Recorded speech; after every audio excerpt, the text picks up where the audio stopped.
guys, it's Donnie Rye. I'm back. So this video, I'm basically going to focus on things that you need with raising a child your first year. I'm going to go through, I'm not going to go through the obvious things. I'm not going to go through, cribs and strollers and mattresses and sheets. I'm not going to do that. I'm going to do the things more that people say you need that you find that you might not use as much as you thought you would, or things that they tell you that you need and you actually do use. And I'm also going to throw in a little bonus, something that I found that I used all the time. So let's jump right in. The first item that I wanted to discuss is a breast pump. Now, I breastfed and I didn't think I would need a breast pump. However, I didn't realize that, first of all, when you don't pump and you're backed up, it's very painful. So when your child starts to sleep through the night a little longer, you don't want to wake them up to feed them, because if they're not hungry, they're fine. And if they're hungry, then they'll wake up. So what happens is you end up getting backed up and it starts to get engorged and hard and it hurts. So I found that having that breast pump there was very helpful, because I could just pump in the middle of the night without having to wake my daughter up to feed her. And it really came in handy. And then I would just put it in storage bags and store it in the freezer, and it was great. Like I really didn't think about that, and I really didn't think I needed one, but having one was really helpful.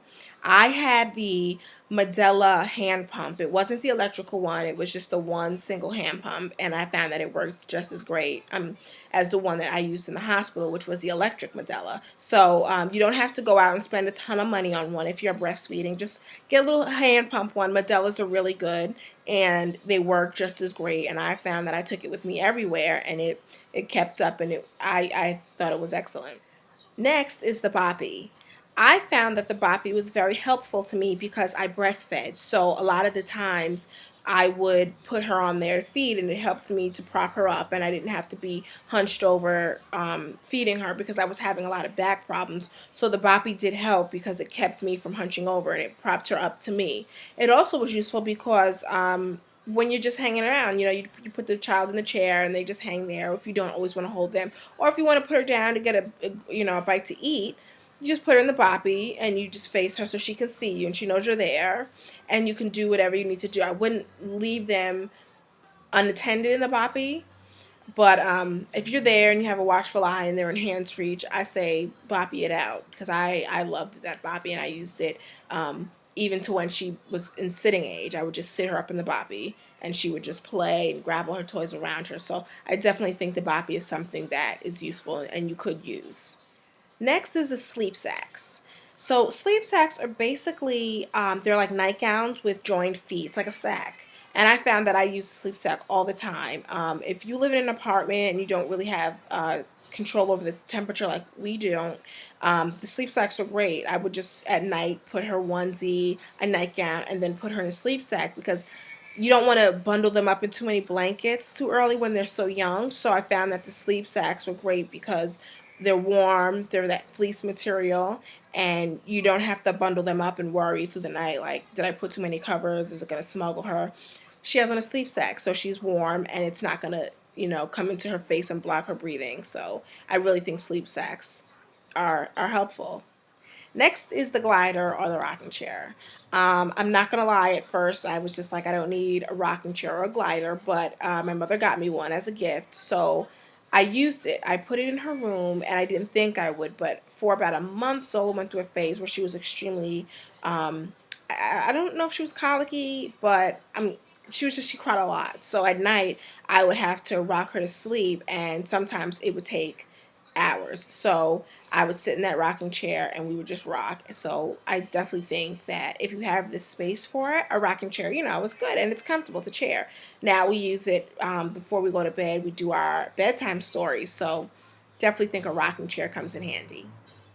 A walker. So walkers are great, unless you have a child like Zola who has no interest in walking. If you don't, I think walkers are great. I think that they have the kind that grow with the child. So it goes from sitting and playing to walking and pushing to pulling. So I definitely think that they're great. Zola has them. She walks with it sometimes, when she first got it, she would walk with it all the time, and then she just realized, I'm done and I'd rather have you carry me. So she doesn't really use it now, unless we are not in the room, then she uses it. But when we are around, she won't use it. So I definitely think, though, you should get into a walker because it'll essentially teach the kid how to walk. So you want that.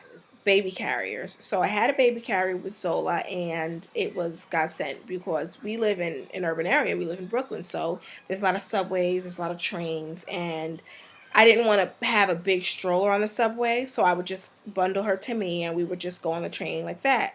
And it was very helpful. You weren't like knocking people over with your massive stroller, and I could do whatever I needed to do and come back.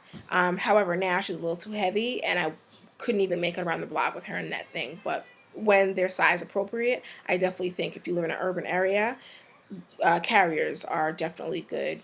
Next is the baby monitor. So I love the baby monitor that I have, and I think they're useful, and I think everyone definitely needs one, even if you have a small apartment. They're useful. The one we have is I think it's an event, and it tells you the temperature. If you have the sound down so you can't hear it, it'll light up so you can still see it, and I think it's great. Um, when I was monitor shopping, a lot of people said to get the one with the camera, but I don't do that. I watch scary movies, and I know what happens when you're watching the monitor at night thinking you're looking at your child and something else runs across. We don't play that. So we keep it simple, and we stick with the monitor where I can hear her. I can check the temperature on it. It'll let me know like the temperature, if it's too hot, when it's too cold. So I think it works perfectly. And I think it was about $100, but it's great. It has the temperature and the sound, like, alert. So I love it. And I definitely think a baby monitor is something that you will need. Next is the Diaper Genie. So I live by that Diaper Genie. Zola no longer does baby diapers. And by that I mean the poop is no longer cute. It smells like grown people poop. So that baby genie saves lives, literally saves lives. We live in an apartment, so we don't always want to go outside if it's snowing or raining.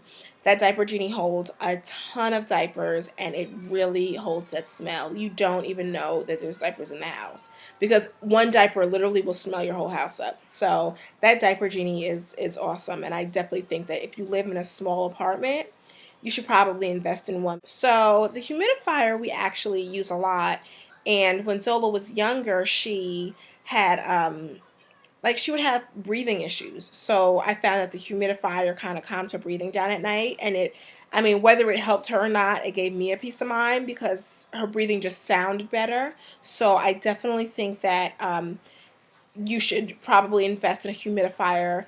Also, when your child is sick and they get really mucusy, that humidifier helps break everything down so that they can breathe easier through the day as well as night. So I definitely think that if you're looking or you're questionable about whether or not you want to get a humidifier, I think it's worth it. I think even if you don't use it right away, at some point when that child gets sick, it'll be helpful. The one we have is a cool humidifier, so it's not heat. So you don't have to worry about the heat or the steam burning the child. It's cool. So I definitely think that if you were on the fence about getting one, I think it would be a good idea to get one because we used ours all the time. Baby tubs. So I definitely think baby tubs are helpful when the child are young. You don't, they're too small to put them in the bath. They're too small to even put them in the sink. They have no support over their limbs and their heads and everything. So I think, bathtubs are definitely a given. Like, I really think you need one. Yeah, I was gonna say you could do sponge baths and hold the child, but it's so much easier in the tub. And then once they get bigger, you can take the little net out that supports them, and they can just splash around and do whatever. Zola used hers, and then I realized it was time to let it go one day when she crawled out, and I had a naked, wet baby on my floor. So I said, "Up, time to move on to the sink." So, but for the first months, I definitely think that a baby tub is really helpful. A co-sleeper. So a co-sleeper is not co-sleeping when you think of it like sleeping in the child with a bed, but it's called a co-sleeper, and it's by Graco. Um, it's basically a miniature version of the pack and play that attaches to your bed, and the side of it drops down or up depending on the height of your bed. So it'll attach to your bed. If your bed is low, it'll drop down. If your bed is higher, the edge will raise up. But it attaches to the side of your bed. Your child sleeps in it next to your bed, not in your bed. So the child is safer. You don't have to worry about rolling over at night and crushing the baby or suffocating the baby because they are in their own crib. It's just attached to your bed. And it's a lot easier when you have to wake up in the night to do feedings and things like that because the child is right there. You really don't have to go anywhere. So I definitely think that the CoSleeper by Graco, I think it's also called Arm's Reach, but it's the CoSleeper by Graco, and I think it's great. And so if you have space, I definitely think that getting one of those and attaching it to your bed is everything. So something I found that I didn't need as much as they said I would. I have one only because it's attached to my daughter's crib, but I really don't use it, is a changing table. So I kind of feel like it's a changing table. You can do it on the floor. You can change it on the couch. You don't really need to be at that changing table. So I think that if you were on the fence about one, you're not really missing anything if you don't get it. You're not making that much of a difference, I feel, if you don't get it, because at the end of the day, you can change the child wherever you are. You just put them on your lap, the floor, the couch. Just maybe you what I would say, though, that is something that was handy, an changing pad, basically. But they're disposable. So definitely get those. And when you have those, you really don't need an actual changing table. You can change that baby wherever. And you don't have to go back to this room to change them. You can just do it where you want. So here's something I found that I used all the time. It is a food spoon.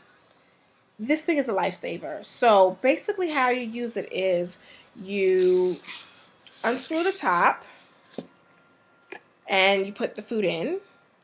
You close the top and you can twist to open it, twist to close it, and it's squeezy. So you basically just put the food in and you can squeeze it out the desired amount into the child's mouth. Boom, there you go. And when they get older, they can basically do this themselves. So I would just like pack food in here, throw on the cap because it comes with a cap. Throw the food in here, throw it in my bag, and if we were on the subway and she got a little cranky or unruly, I would just whip out my food spoon, give a little squeeze, and just feed her, squeeze, feed, squeeze. And that's that. And now I can basically just give it to her and she'll do it. However, she eats big people food now, so she's not interested in anything that comes out of a can. But I would definitely consider buying one of these. It's by Munchkin, and it's called a food spoon. You can get them at like Target, Kmart, Amazon online. I've actually got them for friends, and I bought them from Amazon.com and just sent them straight to their houses. So I know you can get them on Amazon, but they're great gifts. They're cheap. They're maybe $10. So I would definitely invest in a food spoon. Well, that's all I have. So I hope you guys enjoyed it. I hope it was helpful. I hope some of the things help you make up your mind if you were kind of on the fence about what you needed and what you didn't need. But leave your concerns, questions, and comments. If you have something to chime in, maybe that I missed, let me know. Because I love feedback and I love, to talk to other parents and see what they found useful and what they didn't. So let me know what you think. Leave a comment and I will see you guys later.